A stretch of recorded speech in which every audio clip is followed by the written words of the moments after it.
శ్రీ గణేశాయ నమః.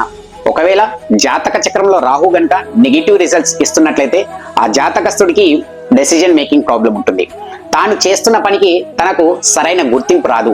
అంతేకాకుండా ఆ జాతకస్తుడు వ్యసనాలకు అలవాటు పడే అవకాశాలు చాలా స్పష్టంగా ఉంటాయి. రాహు నెగిటివ్ రిజల్ట్స్ ఇస్తున్న జాతకస్తుడి ఇంట్లో ఖచ్చితంగా ట్యాప్ లీకేజ్ అనేది ఉంటుంది. రాహు నెగిటివ్ రిజల్ట్స్ ఇస్తున్న జాతకస్తులు వాష్రూమ్లలో ఎక్కువ సమయాన్ని కేటాయించడము, లేకపోతే వాష్రూమ్లో ఎక్కువ వాటర్ని వేస్టేజ్ చేయడం, లేకపోతే వాష్రూమ్లో మొబైల్ ఫోన్స్ యూజ్ చేయడం అనేది చేస్తూ ఉంటారన్నమాట. కొంతమంది జాతకస్తులకు బుద్ధి భ్రష్టుడిని చేస్తాడు ఈ రాహు భగవానుడు. జ్యోతిష్య శాస్త్ర ప్రకారంగా చూసినట్లయితే రాహు భగవానుడికి తల మాత్రమే ఉంటుంది. బుద్ధికి కారకురాలు సరస్వతి మాత. అందుకనే రాహుని గనక సరిగ్గా చేయాలనుకుంటే, అనగా రాహు పాజిటివ్ రిజల్ట్స్ ఇవ్వాలి అని మీరు అనుకుంటుంటే, సరస్వతి మాతను పూజించినంత మాత్రాన రాహు పాజిటివ్ రిజల్ట్స్ ఇవ్వడం మొదలు పెడతారు.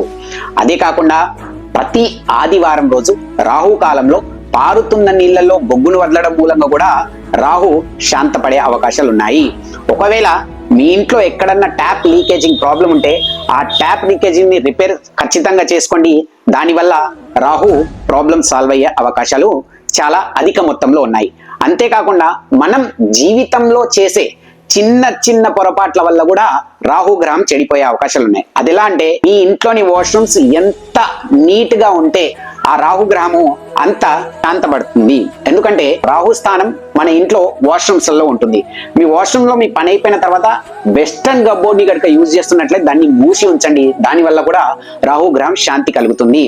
అంతేకాకుండా కాలభైరవ స్వామిని పూజించండి.